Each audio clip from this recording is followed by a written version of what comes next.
simplicity and economy.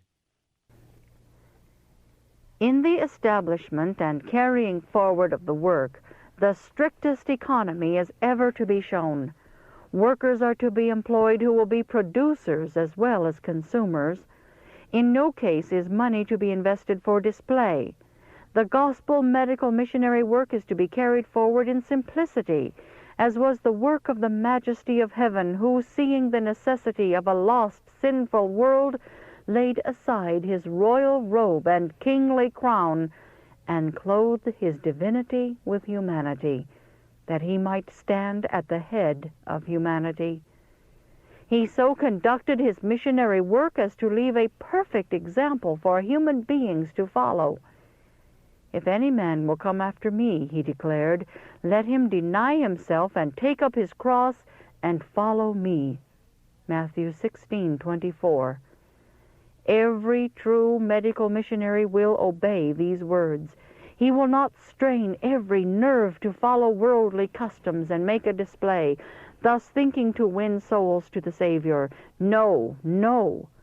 If the Majesty of Heaven could leave his glorious home to come to a world all seared and marred by the curse, to establish correct methods of doing medical missionary work, we, his followers, ought to practice the same self-denial and self-sacrifice. Christ gives to all the invitation, "Come unto me, all ye that labor and are heavy laden, and I will give you rest.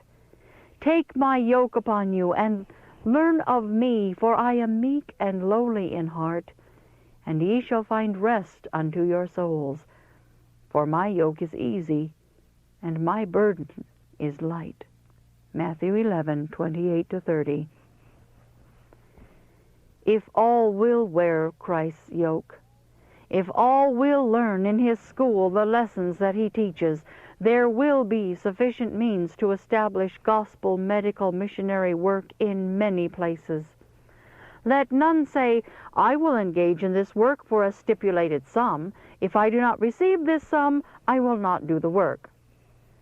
Those who say this show that they are not wearing Christ's yoke. They are not learning his meekness and lowliness.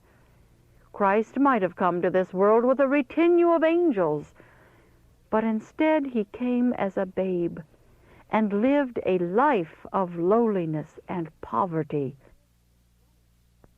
His glory was in his simplicity. He suffered for us the privations of poverty. Shall we refuse to deny ourselves for his sake? Shall we refuse to become medical missionary workers unless we can follow the customs of the world, making a display such as worldlings make? My brother, my sister, take up your work right where you are. Do your best, ever looking to Jesus, the author and finisher of our faith. In no other way can we do the work of God and magnify his truth than by following in the footsteps of him who gave up his high command to come to our world, that through his humiliation and suffering human beings might become partakers of the divine nature. For our sake he became poor, that through his poverty we might come into possession of the eternal riches. Intelligent, self-denying, self-sacrificing men are now needed. Men who realize the solemnity and importance of God's work, and who, as Christian philanthropists, will fulfill the commission of Christ. The medical missionary work given us to do means something to every one of us. It is a work of soul saving. It is the proclamation of the gospel message.